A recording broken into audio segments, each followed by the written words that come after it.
Aquí estamos por eso. Bienvenido, Eduardo. Jugábamos con la posibilidad de hablar de temas más allá de los temas coyunturales. Y mira que comenzamos añorando esos mediodías pueblerinos, provincianos. Lo que pasa es que caemos en la tentación y tenemos que hablar de lo que hay. Bienvenido, Eduardo Jorge Prats. Cuando publicaste esa reseña sobre Wenceslao Vega Boarí y me hiciste alusión a una gloria jurídica y humana de este país, que es una persona que te unió tus primeros años profesionales, ya en la capital, porque claro, Santiago, que es el inolvidable Pellerano Gómez, Juan Manuel, yo te pedí, te supliqué que tenías que venir aquí para que habláramos de esas personalidades, de lo que significa el libro de amigos que auspició el Instituto de Derecho Constitucional, y por razones del destino fuimos cambiando la fecha y precisamente te corresponde hoy que de manera ineludible tenemos que referirnos a la posibilidad de llenar las vacantes que tiene el Tribunal Constitucional. Entonces tenemos que comenzar por ahí, Eduardo. Y yo quería teorizar contigo, hacer memoria, un señor mayor como tú que tiene tantos recuerdos. Mira, sé que viste con el mismo interés mío y de decenas de miles de personas estos interrogatorios, estos cuestionamientos a los candidatos.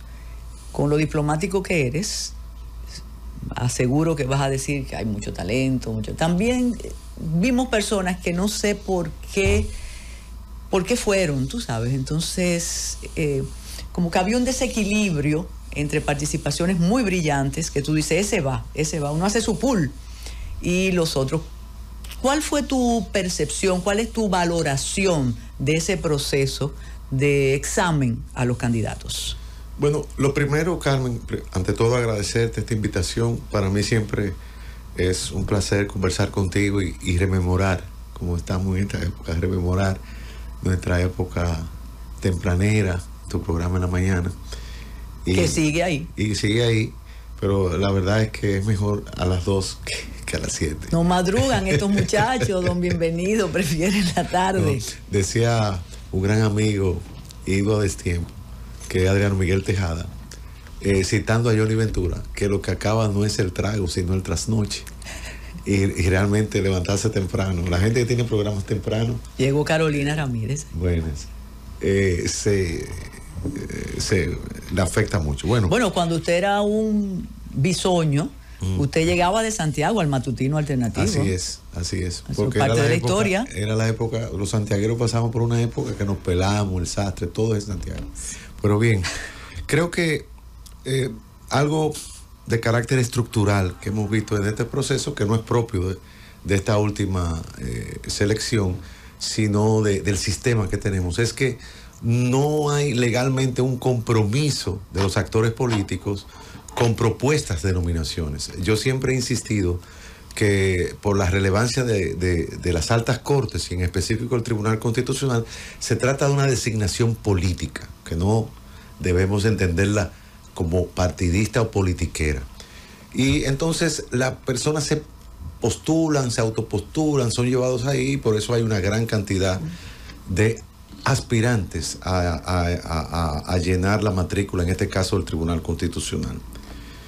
Pero lo cierto es que los actores políticos con representación en el Consejo Nacional de la Magistratura, de ese pool de aspirantes, tendrán que escoger. Y como tú decías, hay muy buenos candidatos de los cuales se puede hacer una buena elección.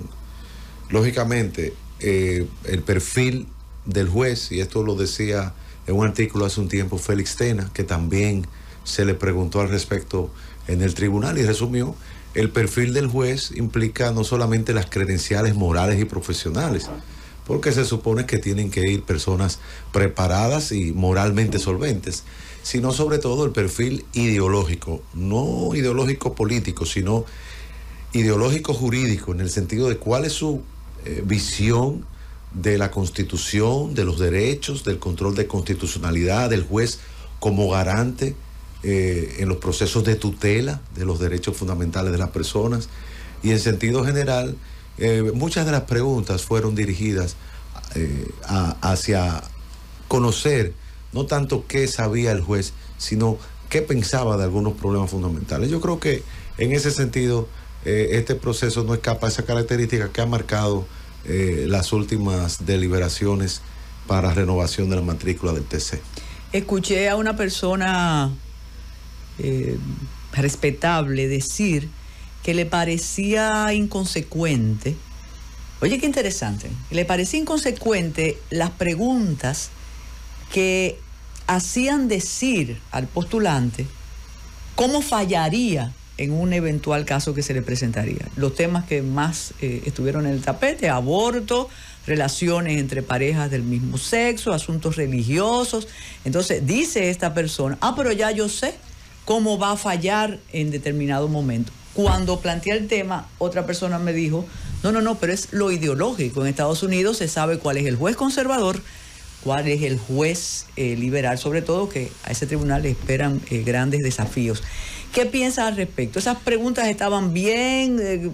¿Condicionaban? Definitivamente hay que saber qué piensan los jueces de temas controversiales, aunque es muy difícil en abstracto comprometer una opinión, porque la propia Constitución plantea mecanismos interpretativos como lo es la ponderación de derechos, que dependen mucho del caso concreto que se le presente. Pero sí, en principio hemos visto incluso que se ha politizado. Yo me recuerdo una vez haber escrito con mi primo Orlando Jorge Mera un artículo sobre la nominación Bork, que fue un parteaguas, porque realmente no llegó por una visión en ese momento no popular en el Senado, que era una visión restringida, que es la que ha venido a prevalecer la posición de autorrestricción, de self-restraint. Pero sí, creo que son preferibles esas preguntas a preguntas meramente conceptuales, así en sentido general, como para evaluar el conocimiento, porque el más ducho de los constitucionalistas no puede conocer la línea jurisprudencial del tribunal, que es, te lo digo, yo tengo 10 años actualizando mi manual, que sale, Dios mediante, a principios del año próximo, y hay que auxiliarse no solamente de los buscadores de Google, sino ahora con la inteligencia artificial, porque el propio tribunal ha lanzado un programa. Entonces, digamos que esas no son las preguntas más adecuadas. No, y además tú buscas el texto o buscas la información cuando te preguntan de plazos, de antecedentes. Eduardo, ¿podemos decir que el gobierno de los jueces se está dando en nuestro país con la contundencia de las decisiones del Tribunal Constitucional? Nosotros hemos evolucionado hacia el fortalecimiento de la función jurisdiccional. Y digamos que eso que peyorativamente en su momento, hace 100 años, creo que se llamaba Edward Lambert, un jurista francés que a raíz de las decisiones que crearon mucha roncha en el gobierno de Franklin Delano Roosevelt, hablaba del gobierno de los jueces, y se usa a veces peyorativamente, pero realmente como la mayoría de los ordenamientos jurídicos han evolucionado hacia constituciones con un gran contenido de principios, y los principios por su estructura normativa son principios que fortalecen la discrecionalidad del juez, aunque sujeta a límites como lo es las reglas de razonabilidad, las reglas de concordancia práctica o armonización o ponderación, como se llama. Definitivamente que sí, tanto al nivel del Tribunal Constitucional como la propia Suprema Corte de Justicia y el propio Tribunal Superior Electoral como altas cortes y las demás jurisdicciones, vemos que hay un mayor uso de los principios y menos casos que tienen que ver con reglas de aplicación estricta. Lógicamente nosotros, como todo converso, hemos pasado del mundo positivista de las reglas, en donde evolucionamos hacia un Estado constitucional donde la Constitución es norma suprema y las reglas, si son inconstitucionales, no deben ser aplicadas, a ponderar reglas, que es diferente. Como por ejemplo vemos cómo se hace con la imposición de medidas de coerción, cómo se ponderan, aunque no haya peligro de fuga ni peligro para la prueba, cómo se llegan a soluciones o con la misma duración razonable de la prisión preventiva, que hay plazos taxativos o del proceso. Los jueces se han inventado unos criterios que se aplican en países donde no hay reglas específicas para extender los procesos más allá del término taxativamente fijado en la ley. Entonces, sí, hay un gobierno de los jueces. Es positivo por un lado, pero también es negativo cuando en realidad lo que se produce es una distorsión interpretativa que conduce a que reglas claras como la irretroactividad de la ley, la duración de los procesos, no sean aplicadas estrictamente. Tú sabes que, y lo voy a compartir contigo después para motivarlo, aunque yo sé que tú tienes tantos pendientes todavía doctrinales, pero a mí me parece que de alguna manera ese tipo de jueces, no solamente constitucional, está tratando de, con la costumbre, hacer inviable la ley. Sobre todo con el caso que eso lo conoce muy bien la población de, bueno, el texto dice una cosa, el Código de Procedimiento dice esto en relación a la prisión preventiva, pero yo decido que no, que Eduardo Jorge Prats es un hombre peligroso y yo voy a extender la medida de coerción hasta que la plaza quiera y yo también. Y eso se ha hecho, claro. Eso se está haciendo fuente de ley al revés, se está convirtiendo en costumbre y el artículo queda muerto. Claro, y hay lo que en otros países se ha llamado, creo que un autor alemán, Ben Ruders, que señala la revolución secreta. Exactamente. Pero en realidad, digamos que hay una distorsión, en virtud de una alquimia interpretativa, que más bien es una manipulación inconstitucional, un maltrato constitucional de no aplicar, por ejemplo, hay prohibiciones. La Constitución tiene reglas, por ejemplo, prohíbe la tortura. Y realmente no hay manera de ponderar. O es tortura o no es tortura. Uh-huh. Y lo mismo pasa con la pena de muerte, está prohibida, no hay manera de circunnavegar esa prohibición. Entonces, los jueces tienen que estar conscientes, y los litigantes también, de que la Constitución, claro, tiene muchos principios. De hecho, está preñada de principios, pero también tiene reglas específicas. Y las reglas que están en leyes tienen que ser aplicadas a menos que sean irrazonables. Pero tú no puedes partir de que el plazo que el legislador estableció para la duración de los procesos de la prisión preventiva es irrazonable, porque ya él fijó razonablemente, para fijar un plazo más largo en una interpretación favorable, debe aplicar el texto legal. Maestro, y en su opinión, ¿cuáles serán los principales desafíos a los que se enfrentará este nuevo Tribunal Constitucional? En especial porque hay muchos dictámenes del tribunal que no han sido acogidos. Que están pendientes. Sí, que están pendientes de... Claro. Sí, bueno, por un lado está, el gran reto es mantener la credibilidad y la legitimidad del Tribunal Constitucional, que mal que bien se ha logrado en la Corte Ray Guevara. Yo he sido muy crítico de muchas decisiones del Tribunal Constitucional, como lo es la sentencia 168-2013, también la 256 sobre la Corte Interamericana de Derechos Humanos, pero el balance de 12 años de gestión ha sido positivo a nivel jurisprudencial. El ciudadano de a pie se ha empoderado de la Constitución, la gente siente que puede ir a reclamar sobre una pensión, sobre una sucesión, sobre un derecho, sobre una alerta migratoria. La gente se ha apoderado de eso. Pero además, el tribunal ha hecho una labor de pedagogía constitucional, como mismo se ha autodefinido, con una labor de extensión cultural que ha hecho que en 12 años se haya logrado una gran legitimidad para un tribunal que es totalmente nuevo en nuestra historia y que de hecho fue una de los grandes ideales republicanos, de los liberales, fue la existencia de este tribunal. Eso digamos que son los dos grandes retos. Y para eso es la importancia del momento que estamos viviendo, porque el presidente Abinader es el principal responsable de lo bueno y de lo malo que ocurra al momento de la elección. ¿Por qué? Porque él encabeza una supermayoría al interior del organismo. Y por lo tanto... ¿Cómo se le explica eso al ciudadano de a pie? Bueno, que son más los que responden políticamente al presidente Abinader que la oposición. Es decir, él está en una posición cómoda. Además, una posición que no fue que él se la robó. Es sencillamente que el pueblo, el cuerpo electoral le otorgó esa mayoría y él tiene, como jefe de gobierno, como estadista, tiene que hacer uso de esa mayoría. Y nosotros entendemos que tratará de dejar su impronta porque hay también la elección del presidente de ese organismo, que es también, digamos, la figura clave para este relevo que es importantísimo. O sea, esa supermayoría, ¿cómo está compuesta? Si se puede explicar. Bueno, el presidente tiene voto de desempate cuando está 4-4. Comenzando por ahí. Okay. Tenemos al presidente de la República, al presidente del Senado, al presidente de la Cámara de Diputados. Ok, recuerda que yo soy discalcúlica, voy contando. Ok, van 3. Exacto, pero son 8. Ok. Si se ponen 4-4, más, ok. el presidente desempata. Bien. En ese caso. Tú sabes que a veces... Ok, o sea que viene siendo... No, eso no significa que nadie vota automáticamente. O sea que viene siendo 5, más un país que de por sí es presidencialista. Sí, no, pero es que realmente es que a él le toca, es que eso no es malo. No, está bien. Es que tiene que haber un responsable. Pero él no quiere que digan eso. No, eso hay que decirlo. Sí, lo bueno y lo malo que surja de ahí es responsabilidad del presidente. Porque él es el presidente de la República, es el presidente del Consejo Nacional de la Magistratura.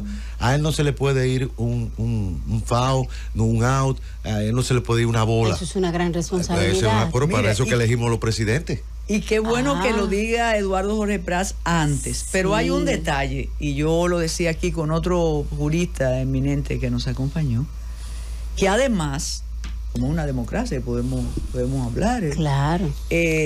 Es evidente porque el presidente de la Cámara de Diputados tiene una vasta experiencia, es un político realmente... Un político profesional. Un estadista. Y un manejo excelente que tiene.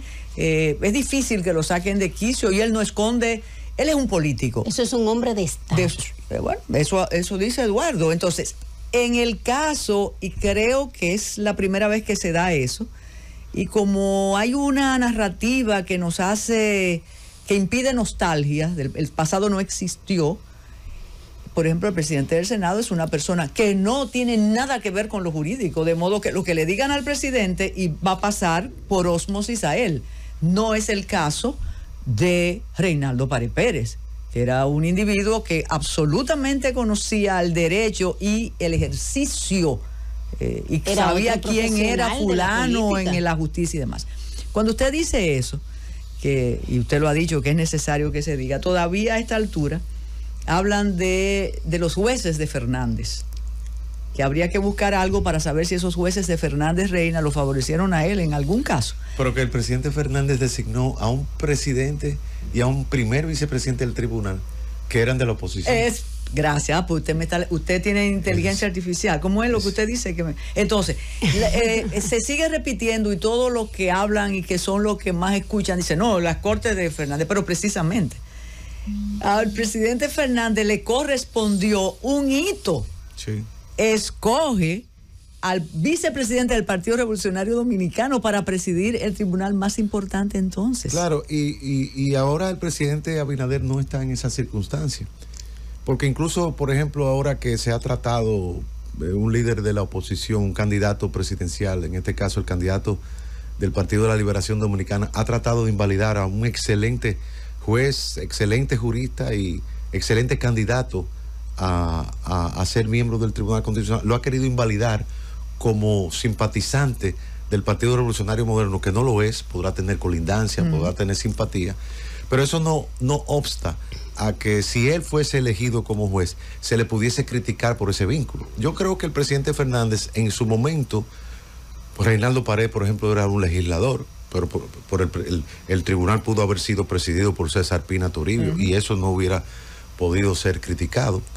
Pero en realidad ahora estamos en un poder jurisdiccional que ha evolucionado. O sea, por ejemplo, ahí hay toda una cantera de candidatos que son jueces. Es decir, el país ha evolucionado mucho en los últimos 13 años y eso yo creo que es positivo porque permite tener un amplio abanico, pero siempre se trata de una designación política. Se tiene, por ejemplo, que tratar de llevar una o dos mujeres al tribunal, porque también depende de las capacidades y también de que reciba el apoyo de la mayoría del consejo. Yo creo que son elementos importantes que hay que tener en cuenta. Yo creo que no hay excusa para que no pueda haber una buena elección. No hay excusa. Hay valores ahí de sobra para hacer una buena designación. Hay un detalle que no quiero pasar por alto, sobre todo usted se ha caracterizado por la defensa absoluta de los derechos fundamentales de cualquier persona, independientemente de sus convicciones religiosas, que sé que las tiene. Hay un detalle que tiene que ver con la edad. Luis Miguel Pereira ha planteado en varios espacios, sobre todo en el Matutino Alternativo, donde nos hace el honor de participar, que él considera que un juez de Tribunal Constitucional tiene que tener experiencia, que no puede ser una persona, y mira que me cuesta lo de la edad, porque hay toda una corriente a a demeritar a las personas que pasamos de ciertas décadas.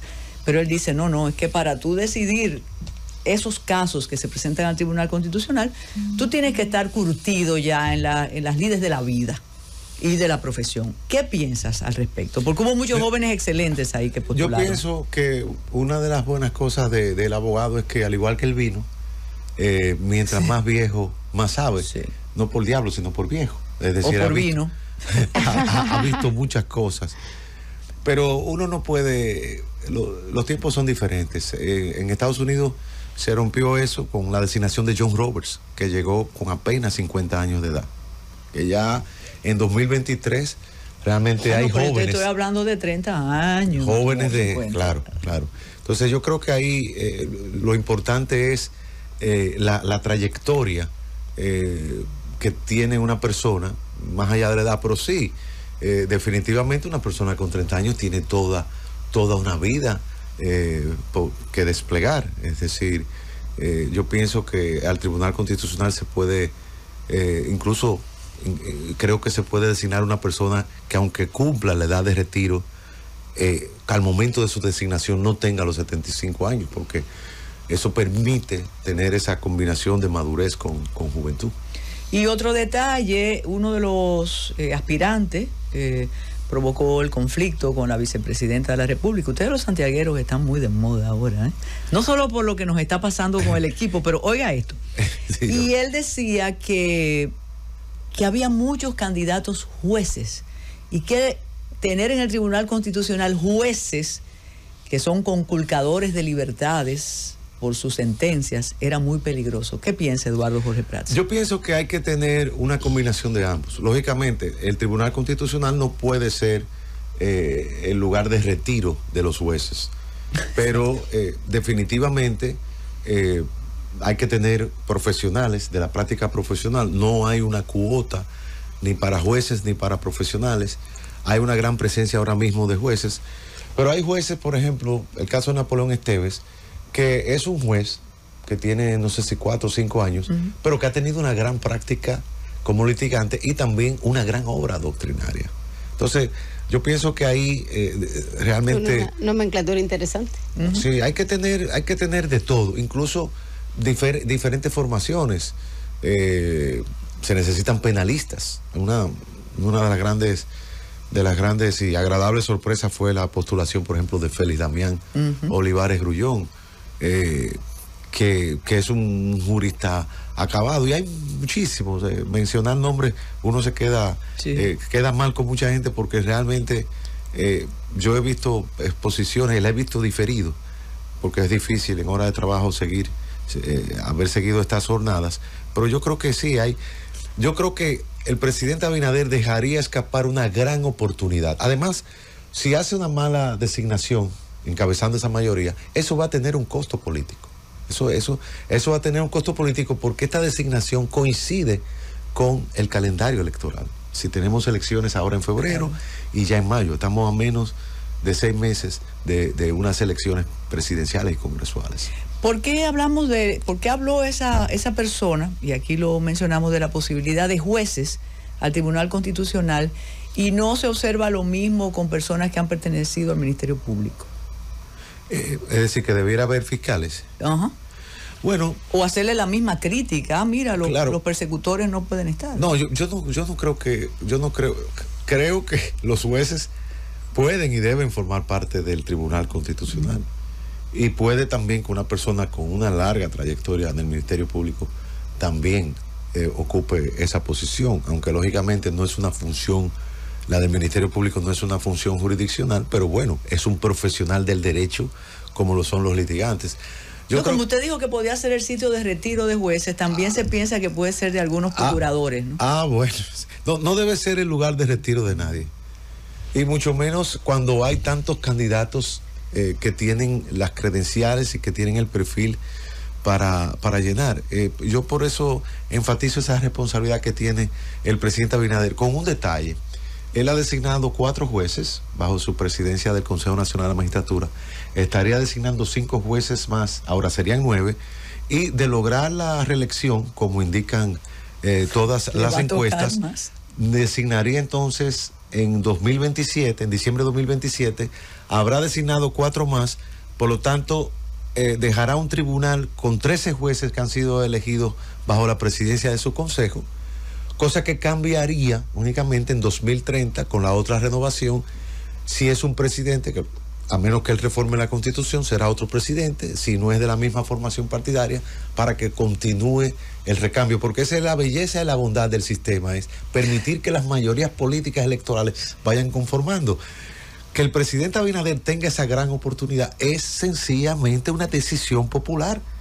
Fue el pueblo que lo eligió presidente y es el pueblo dominicano el que podrá también escogerlo para un segundo mandato. Entonces no hay nada malo en que eso. Entonces por eso es que hay que enfatizar esta responsabilidad, porque no hay nadie, no se puede echar para atrás. No, pues sí, eso es cosa de antes. No, es una responsabilidad del presidente Abinader como presidente del Consejo Nacional de la Magistratura. Qué cosa, cuando usted dice cosa de antes, en el mejor lenguaje del centro del país, eso es de antes. El presidente insiste, fíjese que en uno de los, pronunció como 5 discursos durante el fin de semana, él volvió a mencionar, ahora no se van a designar políticos como en el pasado. ¿En el tribunal? Sí. Bueno, sí, que pero no el político era Ray Guevara. Sí, pero que no designe politiqueros, porque hay políticos y políticos. Porque Milton Ray era un político, pero era un jurista, un profesor de derecho. Me llamó la atención eso. Tenía una obra. A eso que se refiere, que se pueden designar políticos. A eso que uno se refiere, pero antes que político tiene que ser jurista. Que coincida, que tenga una simpatía, una militancia o una eso es posible, pero tiene que ser un jurista de esas credenciales para ocupar una posición en una alta corte de la importancia del Tribunal Constitucional. Déjenme dejarlo tomarse un traguito de agua porque dice Francis que tenemos que hacer una pequeña pausa. Adelante, Francis. Continuamos con Eduardo Jorge Prats. Todo el mundo ahora tiene como una especie de cuidado, ¿no? Después de lo de Rocha. Qué interesante, tú que eres cinéfilo, el espía, ¿eh? Sí, ahora él no se atrevió a hablar con nosotros fuera del aire, porque mira, usted tenía una pregunta. Sí. Que hay otros políticos que han sido igual abogados, especialistas y jurisconsultos, se les dice así, y han hecho aportes significativos importantes. Bueno, el ex vicepresidente Alburquerque, por ejemplo. Claro. Entonces, además fue ministro de Trabajo del doctor Joaquín Balaguer, ¿eh? Claro. Pero que sí. Yo pienso que la presidencia de Milton Ray ha sido muy importante para poder establecer la legitimidad del tribunal. Y ese manejo de él como político, como estadista, le ha permitido realmente poder comprender todos los intereses contrapuestos. Estamos realmente en otra etapa. Y yo he insistido en no censurar, no tachar candidatos excelentes por atribuirle una simpatía partidaria, como lo hizo recientemente el candidato del Partido de la Liberación Dominicana con el doctor Napoleón Esteves, que es un excelente candidato. Ni se debe hacer con nadie. Yo creo que lo importante es la solvencia moral, la solvencia profesional y el perfil de juez constitucional. Y qué bueno que usted insista en el desafío que tiene el presidente, porque acuérdate el tiempo que permanecen esas personas en sus funciones. Claro. Es muy difícil decir, pues te vas porque no me gustas. No, eso deja una huella indeleble. Exactamente. Un cuento de Bosch. Claro. Mire, y a propósito de esa forma que tiene el presidente, y lo ha mantenido hasta ahora, ya casi concluyendo su primer periodo, de que los errores son de otras personas y él sale indemne de cualquier asunto. La semana pasada ocurrió algo que a mí me sorprendió. Y es con el constitucionalista que voy a hablar, independientemente de algo que le toca por asuntos familiares. Pero a mí me llamó la atención que el presidente desconocía el horror carcelario en la República Dominicana. ¿A qué atribuye usted eso? ¿Fue una forma de que realmente lo sorprendieron con la pregunta? ¿O puede un presidente, para defender la independencia de su ministerio público, alegar que él no sabe lo que pasa en las cárceles dominicanas? Bueno, yo realmente leí tu artículo esta mañana. Y realmente no habitúo a seguir la semanal, pero entiendo que la situación carcelaria es algo conocido por todos, y el tema de la limitación del uso de la telefonía en las cárceles es harto conocido. Realmente no conozco bien el contexto. Me imagino que quizás no conocía que había pasado esa llamada, realmente no Pero creo que no escapa a nadie, ¿no? La situación de las cárceles, que tú has tratado en muchos de tus artículos y que es uno de los grandes temas pendientes. Uno comenzó a estudiar derecho hablándose de la reforma carcelaria, y vamos a morir oyendo hablar de la reforma carcelaria. Y a veces yo digo que uno de los logros que tuvo el gobierno de Salvador Jorge Blanco fue el interés para la reforma carcelaria en la 223, 224. Claro. Y eso permaneció hasta ahora, que el presidente precisamente, bueno, él no la promulgó, le correspondió a la vicepresidente promulgarla, y quizá por eso no sepa la trascendencia de esa reforma del sistema. Volvamos a la posibilidad de un segundo periodo, porque no le gusta que lo metan en política dura y pura. Pero yo quiero darme una aprovechadita, como los muchachos cuando llega a visita, usted sabe. Sí, ya que usted se dio una salidita de lo constitucional, porque le di seguimiento a algunas de sus opiniones con relación a la situación, al impasse que tuvimos con el hermano país por la situación del río Masacre. Entonces, pues usted estuvo conversando con algunos medios sobre la manera como nosotros gestionamos el conflicto, y una de sus opiniones era que quizás esta situación no debió afectar las relaciones económicas. Quizás nosotros como país pudimos haberla manejado un poquitito mejor sin que quizás nos afectara económicamente. Entonces, en su opinión, ¿cómo nosotros como país deberíamos tal vez haber manejado esa situación, y que República Dominicana solamente nos acordamos de la situación con Haití cada vez que tenemos pico? Por ejemplo, ahora mismo ya el tema de Haití otra vez, ¿no? ¿Cómo manejamos la política yo apoyo con Haití? Todas las medidas que desde el gobierno deben adoptarse para el control migratorio, para sancionar el tráfico ilícito de personas, para sancionar el contrabando, para perseguir criminalmente a las bandas, a las mafias de militares, de funcionarios dominicanos que se dedican al tráfico ilícito de personas. De hecho, todo lo que tiene que ver con Haití está bajo control del gobierno dominicano. Es poco lo que Haití puede hacer, porque hemos dicho que es un estado fallido. Entonces es responsabilidad de nosotros. Yo creo que hay que apoyar eso. Creo que en términos de imagen como país, un país que es una democracia, que es una economía avanzada, Haití es nuestro segundo socio comercial después de Estados Unidos. Yo creo que a la marca país, que tanto preocupa a los mercadólogos, no le ha convenido, ni ha sido eficiente, ni golpear económicamente a la línea fronteriza, a la línea noroeste y al sur, que son economías, pequeñas economías que dependen precisamente de un comercio que se realiza es prácticamente personal, porque es en mercado que existe a ambos lados de la frontera, con productos que realmente no tienen destino de exportación, que solo Haití lo puede adquirir. Entonces, realmente esto ha sido una tormenta perfecta, porque ahora los grupos empresariales haitianos están buscando sustitutos de nuestros productos en otros mercados. Entonces nosotros nos hemos perjudicado. Se ha hablado de, no sé exactamente las cifras, si eran 150 millones de pesos al mes, al día, pero son mucho dinero lo que han perdido cientos de miles de familias.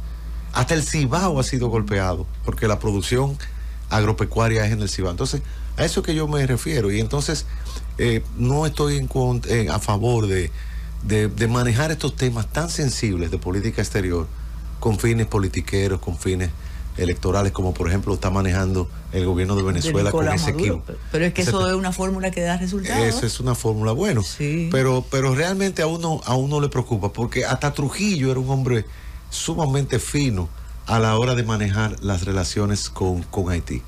Primero porque tenía cabilderos eficientes, incluso senadores en los Estados Unidos que estaban a su servicio. Segundo, Trujillo invertía, y cuando tuvo que manejar buenas relaciones, incluso cuando tuvo que viajar hasta Haití, lo hizo. Estamos hablando del hombre que ordenó la gran masacre del año 1937. Entonces, lo menos que uno exige es una política realista. Yo creo que en este sentido todos los dominicanos somos nacionalistas, porque todos no queremos una frontera porosa. Nosotros queremos un control fitosanitario, una organización con identificación. Nosotros no queremos que se repartan visas a troche y moche, todo eso, y yo creo que en eso debemos unirnos todos. Pero desde el momento en que tú conviertes en un tema electoral, un tema tan sensible, y al mismo tiempo, entonces, si uno se refiere a eso, está haciendo política, porque es al mismo tiempo una politización de lo que debe ser una cuestión de Estado, y al mismo tiempo un intento de despolitizar todos los temas de la agenda pública, que no se puede tratar, porque es un tema político. Bueno, pero el gobierno usa cuestiones fundamentales con criterios electorales. Entonces yo pienso que no, tiene que haber lo que no debe ser política, donde tenemos Estados Unidos en la política exterior. Nosotros no podemos tener división frente a Haití, pero los dominicanos no podemos sentir que un tema como ese se usa con un fin coyuntural, electoral determinado. Es más efectivo eso que usted plantea de las visas, que toda la teoría que se maneja sin resultados. Pero es innegable que eso le ha ganado la suma de unos grupúsculos que son muy violentos en términos de la posición en relación a Haití, y eso a veces uno dice, ¿cómo es posible que esto haya sucedido? Pero esos grupos hacen su bulla, y de adversarios históricos, tradicionales, de las políticas que tuvo una vez el PRD, de José Francisco Peña Gómez, y de toda la agresión de ese grupúsculo. El presidente Abinader ha encontrado en esa vocería una forma de mantener el tema y la aceptación de quien no ve más allá de la curva.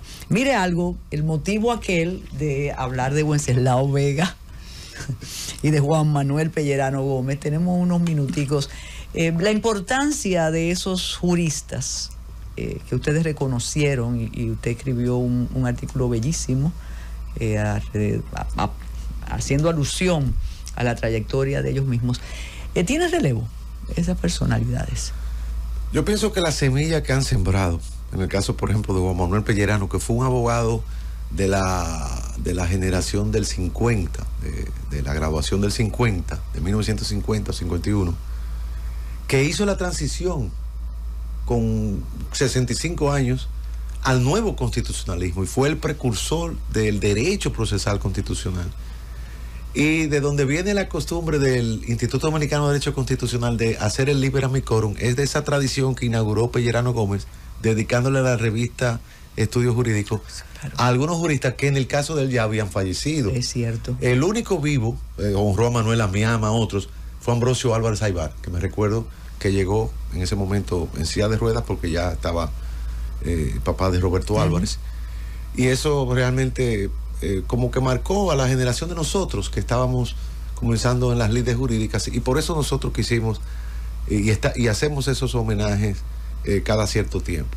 Yo pienso que hay una gran sucesión, yo pienso que hay jóvenes valores, hay una masa crítica de juristas, hay un mayor convencimiento. Antes eran unos cuantos ilusos que iban cantando como los juglares, las bondades de un nuevo Código Procesal Penal, de una reforma constitucional, etcétera. Ya no, ya hay cientos de graduados de programas de posgrado, de doctorado en Derecho Constitucional y en las nuevas materias.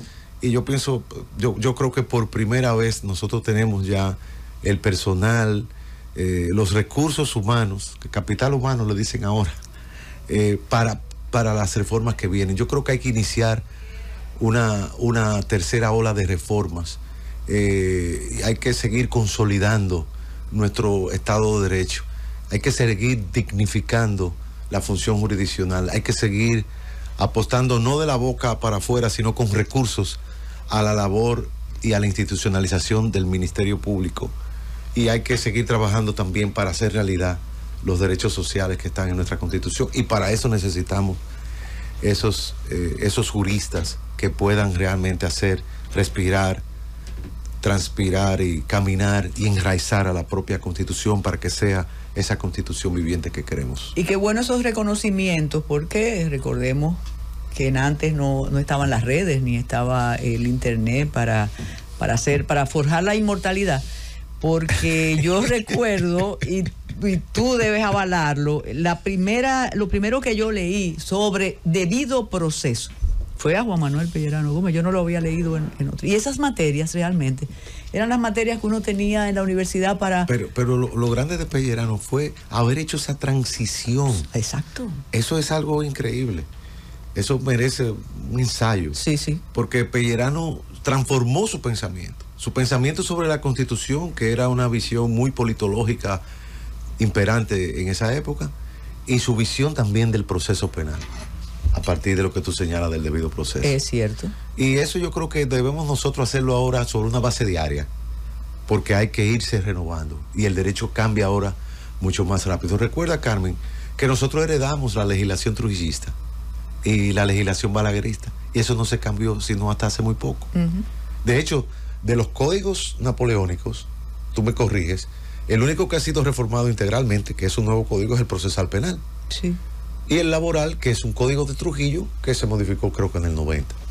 Y mira que yo tengo devoción por esos portentos de sabiduría jurídica, que en Francia permanecen con algunas modificaciones, claro, porque es que eso es difícil de superar. A Pellerano hay que republicarlo. Le hicimos un homenaje días antes del Libera Micorum de Wenceslao, el Tribunal Constitucional, y ahí se habló de la necesidad de que se vuelvan a publicar sus obras completas, con un estudio o estudios preliminares que presenten su pensamiento a las nuevas generaciones. Mire, y antes, en el segmento pasado iba a preguntarle esto, y ahora que habla de reforma, ¿usted cree que si el presidente Abinader logra su segundo periodo, vendrá una reforma constitucional? Porque yo creo que esa es una aspiración que él tiene, porque la constitución es la constitución de Fernández. Yo creo que él quiere su constitución. ¿Usted cree que habrá condiciones? Yo creo que hay que seguir fortaleciendo y haciendo realidad la constitución que tenemos. Pero lógicamente, si se trata de una reforma puntual, habrá que ver cuál es el problema que se va a solucionar mediante la reforma. Porque, claro que hay problemas que pueden ser abordados desde la óptica de la reforma constitucional, pero no tiene que ser una reforma integral. Puede ser una reforma puntual si hay una necesidad de reforma y si hay un consenso político. Consenso político que debe ser precedido por un consenso técnico y un consenso social, que es la clave para la legitimidad de una reforma. Si fuera por los piropos de las personas que nos están escuchando, nosotros le pediríamos iluminada una hora más. Pero solo para despedirle, usted habla de la responsabilidad y el poder que tiene el presidente para designar y configurar el Tribunal Constitucional. Pero a mí me luce que el presidente además tiene el primer poder del Estado a sus pies, y de alguna manera una independencia en el Ministerio Público muy favorable. Mucho poder tiene el presidente Abinader, ¿usted cree? Hablando constitucionalmente, y usted que le gusta... No, el presidente constitucionalmente, el presidente dominicano es uno de los presidentes con menos poderes en los ordenamientos constitucionales de América Latina. Por ejemplo, pero luce que él controla todo.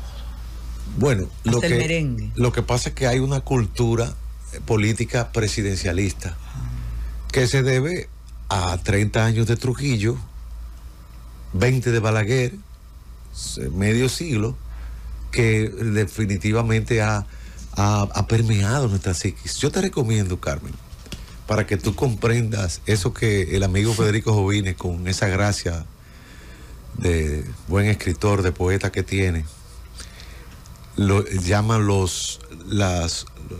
él le llama el foquismo dominicano, las focas que aplauden.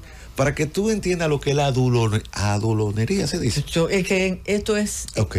No, es que a uno le da vergüenza ajena. Exacto. Entonces, pues estamos de acuerdo. Para uno entender esa adulonería, perdonen, hay que leerse a Germán Emilio Hornes, claro, y su libro de Trujillo. Yo lo descubrí el otro día, yo confieso ante ustedes, hermanos, que yo no había leído a Hornes. Ese libro hay que ponerlo al lado de Galíndez. Sí, señor. Y al lado de Robert Craswell. Fundamental porque es un libro que te dice a ti, oye, que no es que Trujillo era malo, sí, era malísimo, pero ¿cuántos dominicanos hemos sido malos? Recuerda lo que decía Enriquillo Sánchez. No es que los dominicanos somos trujillistas, es que Trujillo era dominicano. Muchísimas gracias, Eduardo, Jorge, Prat. Se quedan con Iluminada y el gobierno de la tarde. Excelente el hombre, yo se lo dije. Gracias.